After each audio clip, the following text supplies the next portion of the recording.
వెంకట్ గారు ఫైల్ పట్టుకోండి. Sir.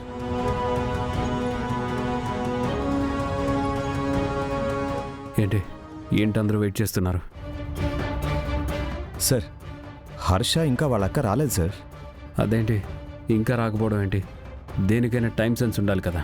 Sir,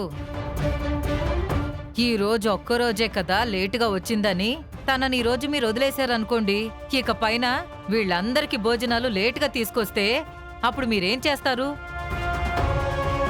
కంపెనీలో ఫుడ్ లేట్ అయితే ఎంత టైం వేస్టో తెలుసా సారు? అయినా నిన్న మేం చేసిన మొత్తం ఫుడ్ తిని చాలా బాగుందని చెప్పారు కదా, మళ్ళీ ఇప్పుడు అవన్నీ ఎందుకు సారు? ఎలాగూ తను నాకు పోటీగా ఎదురు రాలేదు, అందుకే నాకే ఈ క్యాంటీన్ కాంట్రాక్ట్ ఇచ్చేసినట్టుగా డిక్లేర్ చేసేయండి సారు.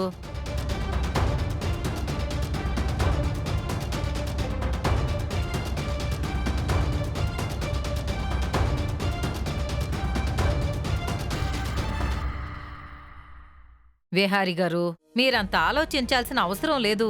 నేను మీ ఫ్యాక్టరీ వర్కర్స్కి ఇన్నాళ్ళు ఎంత మంచి ఫుడ్ పెట్టానో తెలుసా? కావాలంటే మీ ఎంప్లాయీస్నే అడగండి.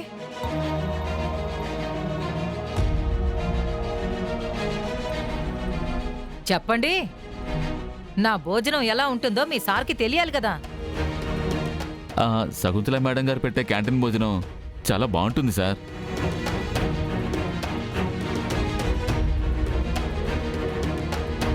అవును సార్, ఆవిడ పెట్టే ఫుడ్ చాలా హైజీనిక్గా చాలా టేస్టీగా ఉంటుంది. అదిగోండి సారు, మీ ఎంప్లాయీస్ కూడా అదే చెప్తున్నారు. అందరూ నా ఫుడ్ బాగుంటుందని చెప్తుంటే మీరు మాత్రమే ఈ క్యాంటీన్ కాంట్రాక్ట్ కోసం ఏవో అప్లికేషన్స్ అని అవేవో టెండర్లని మీరే పిలిచారు సారు.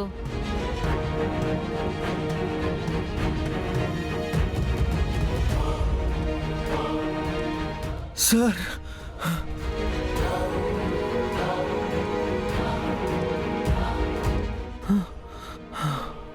హర్ష, ఏమైంది? ఈ అవతారం ఏంటి? అయినా మీ అక్క ఇంకా రాకపోవడం ఏంటి? సార్, మా అక్క వచ్చాక మీకు అన్ని వివరాలు అర్థమవుతాయి సార్. లేదు హర్ష, ఇంకెక్కడెవరూ వెయిట్ చేయలేం. ఈ క్యాంటీన్ కాంట్రాక్ట్ శకుంతల గారికి ఇచ్చేద్దాం.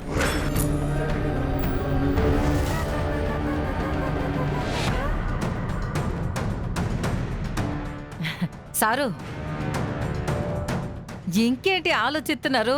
ఈ కాంట్రాక్ట్ నాకే ఇచ్చేసినట్టుగా అదేదో పత్రం ఇస్తారు కదా, డిక్లేర్ అయినట్టు.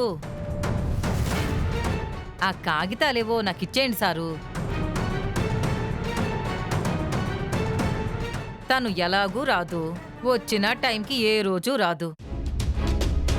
తుఫాను బాధితులు హెలికాప్టర్ నుంచి విసిరేసే పులిహోర పొట్లాల కోసం ఎదురు చూసేలాగా వీళ్ళందరూ ఆవిడ తీసుకొచ్చే ఫుడ్ కోసం ఎదురు చూడాలి సారు.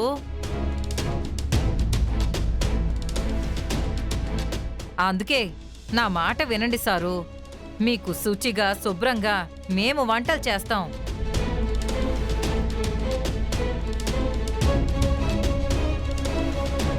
శకుంతల గారు, మీ క్యాంటీన్ కాంట్రాక్ట్ ఇవ్వడంలో నాకు ఎలాంటి అభ్యంతరం లేదు. కానీ మీకు ముందే చెప్పినట్టు ఏ బిజినెస్లో అయినా పోటీ ఉంటేనే గెలిచినట్టు భావించాలి. సరే, మీరు చెప్పింది నాకు అర్థమైంది. ఇప్పుడే శకుంతల గారి క్యాంటీన్ కాంట్రాక్ట్ ఇస్తున్నట్టు శకుంతల గారితో ఒక అగ్రిమెంట్ చేయిస్తాను.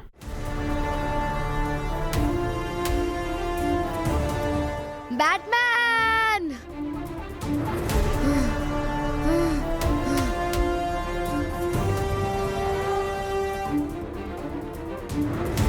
బ్యాట్మ్యాన్, అది బ్యాట్మ్యాన్. మరి క్రిష్, ఏమైంది క్రిష్? బ్యాట్మ్యాన్, ఒకసారి ఈ వీడియో చూడు బ్యాట్మ్యాన్.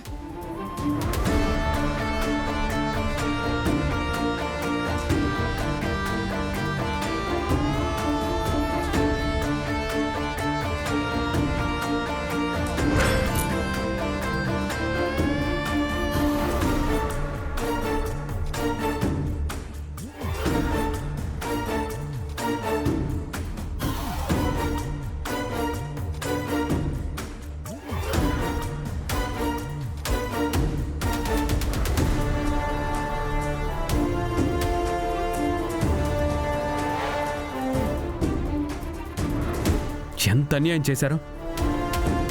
మిమ్మల్ని ఇలా వదిలేయడం చాలా తప్పవుతుంది. మా స్టాఫ్ లాగే ఇక్కడున్న ఎంతోమంది ఆరోగ్యంతో ఆడుకున్నారు. వెంటనే నేను ఫుడ్ ఇన్స్పెక్టర్కి ఇన్ఫార్మ్ చేస్తాను. అలాగే పోలీస్ స్టేషన్లో కంప్లైంట్ కూడా ఇస్తాను.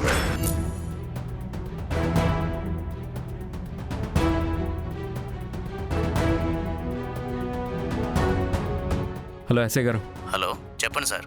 మీరు అర్జెంట్గా ఆఫీస్ దగ్గరికి రండి. అలాగే సార్, వస్తున్నాను.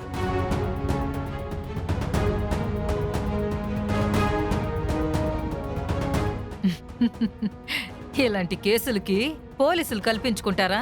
ఖచ్చితంగా సాక్ష్యాలతో సహా మీరు పెట్టే ఫుడ్ క్వాలిటీ గురించి మొత్తం కంప్లైంట్ వెళ్తుంది.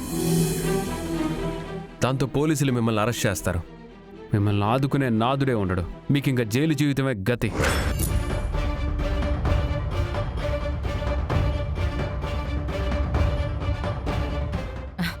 అది కాదు సారు, మీరు చాలా తప్పుగా అర్థం చేసుకున్నారు.